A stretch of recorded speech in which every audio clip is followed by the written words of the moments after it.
ഇതാണ് Thiruvananthapuram central railway സ്റ്റേഷനിലെ സമീപത്തെ പാർക്കിംഗ് ഏരിയ. നമുക്ക് കാണാൻ കഴിയും ഇരുചക്ര വാഹനങ്ങളെല്ലാം നിർത്തിയിടുന്ന ഏരിയയാണ് ഈ ഭാഗമെന്ന് പറയുന്നത്. ഇതിന് പുറത്തേക്ക് നോക്കിയാൽ അത് തമ്പാനൂരിലേക്ക് പോകുന്ന റോഡാണ്, ഓവർ ബ്രിഡ്ജ്, ഒപ്പം ഇതാ ഇവിടെ പാർക്കിംഗ് ഏരിയ. അതിനിടയിലായി ചില ഭാഗമുണ്ട്. ആ ഭാഗത്ത് നിറയെ വേസ്റ്റ്, മാലിന്യം നിറഞ്ഞിരിക്കുന്ന സ്ഥിതിയിലാണ് ഇപ്പോൾ ഉള്ളത് എന്നുള്ളതാണ്. ദൃശ്യങ്ങൾ കാണാൻ കഴിയുമെങ്കിൽ ഇവിടെ നിന്ന് ഈ സ്പേസിൽ അങ്ങോളം ഇങ്ങോളം ഇതേ രീതിയിൽ വേസ്റ്റ് നിറഞ്ഞിരിക്കുന്ന ഒരു സ്ഥിതിയാണ് നിലവിലുള്ളത്. റെയിൽവേയുമായി ബന്ധപ്പെട്ടപ്പോൾ റെയിൽവേ പറയുന്നത് കോർപ്പറേഷനോട് പലതവണ ഈ മാലിന്യം നീക്കാൻ ആവശ്യപ്പെട്ടു എന്നുള്ളതാണ്. പക്ഷേ കോർപ്പറേഷന്റെ ഭാഗത്തു നിന്നും ഒരു നടപടിയും ഉണ്ടായിട്ടില്ല എന്നുള്ളതാണ് പറയുന്നത്. സ്വാഭാവികമായും ആളുകൾ ഇങ്ങനെ ഒരു കൈവരി കാണാം, അവിടെ ആളുകൾ അതുവഴി പോകുന്ന ആളുകൾ ഒരുപക്ഷെ മാലിന്യം ഇവിടേക്ക് തള്ളുന്നതായിരിക്കാം എന്നുള്ളത് തന്നെയാണ് ഏറ്റവും പ്രധാനപ്പെട്ട കാര്യം. വലിയ രീതിയിൽ തന്നെ ഇതൊരു മാലിന്യ കൂമ്പാരമായി മാറിയിട്ടുണ്ട്. നഗരഹൃദയത്തിലാണ്, റെയിൽവേ സ്റ്റേഷന് തൊട്ട് സമീപത്ത് ഈ മെയിൻ റോഡിന് തൊട്ട് ഒരു വശത്തായാണ് ഇത് ഉള്ളത് എന്നുള്ളതാണ് ഏറ്റവും പ്രധാനപ്പെട്ട കാര്യം.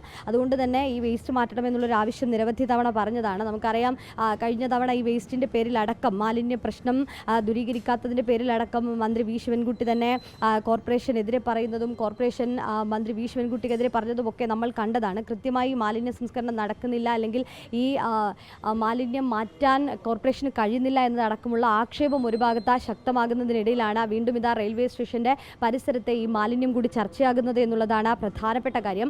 ഇത് ഇന്ന് ചർച്ചയാകാനുള്ളൊരു വിഷയവും ഇതാണ്. ഇന്ന് ഈ മാലിന്യത്തിന് തീ പിടിക്കുന്ന ഒരു സാഹചര്യം ഉണ്ടായി എന്നുള്ളതാണ്. രാവിലെയോടുകൂടി ഈ മാലിന്യത്തിന് തീ പിടിക്കുന്നു, അത് തീ ആളിക്കത്തുന്നത് കാണുന്ന ജീവനക്കാർ അത് ആളുകളെ വിളിക്കുന്നു, ഫയർഫോഴ്സിനെ അടക്കം വിവരം അറിയിക്കുന്നു. പിന്നാലെ എത്തി തീ അണയ്ക്കുന്ന ഒരു സ്ഥിതിയിലേക്ക് കാര്യങ്ങൾ കടക്കുകയും ചെയ്യുന്നു എന്നുള്ളതാണ്. ദൃശ്യങ്ങൾ കണ്ടാൽ നമുക്ക് കാണാൻ കഴിയും, ഇവിടെയാണ് ആ തീപിടുത്തം ഉണ്ടായിരുന്നത്. ഉടൻ തന്നെ ഇടപെട്ടതുകൊണ്ട് തീ അണക്കാൻ കഴിഞ്ഞു എന്നുള്ളതാണ് ഏറ്റവും പ്രധാനപ്പെട്ട കാര്യം. അതുകൊണ്ട് മറ്റ് അപകടമൊന്നും ഉണ്ടായില്ല. ഒരുപക്ഷെ ഇത് ആളിപ്പടരുകയാണെങ്കിൽ അടുത്തെല്ലാം വാഹനങ്ങളാണ്, ഈ വാഹനങ്ങളടക്കം കത്തുന്ന ഒരു സാഹചര്യം, വലിയൊരു അപകടം ഉണ്ടാകുന്ന ഒരു സാഹചര്യത്തിലേക്ക് കടക്കുമായിരുന്നു എന്നുള്ളതാണ്. അതുകൊണ്ട് തന്നെ മാലിന്യം ഉടൻ നീക്കം ചെയ്യണമെന്നൊരു ആവശ്യമാണ് ഇപ്പോൾ പറയുന്നത്. റെയിൽവേ പറഞ്ഞതനുസരിച്ച് കോർപ്പറേഷനോട് ആവശ്യപ്പെട്ടിട്ടുണ്ട്. കോർപ്പറേഷനാണ് അത് നീക്കം ചെയ്യേണ്ടത്. ആരെങ്കിലും ഇനിയും ഇതേ രീതിയിൽ ഒരു തീപ്പൊരി വന്നാൽ പോലും, ചൂടുകാലമാണ്, തീ കത്താനുള്ള സാധ്യത കൂടി കൂടുതലാണ്. അതുകൊണ്ട് കോർപ്പറേഷൻ ഈ വിഷയത്തിൽ ഇടപെടൽ നടത്തണം എന്നുള്ളൊരു ആവശ്യമാണ് റെയിൽവേയുടെ ഭാഗത്തു നിന്നും ഉണ്ടാകുന്നത്. ഏതായാലും അത്തരം ഇടപെടൽ ഉണ്ടാകുമെന്നുള്ളത് തന്നെയാണ് പ്രതീക്ഷിക്കുന്നത്. വീഡിയോ ജേർണലിസ്റ്റ് വിനയൻ രാജിനൊപ്പം reporter Sunisha Ayyalur, in reporter, Thiruvananthapuram.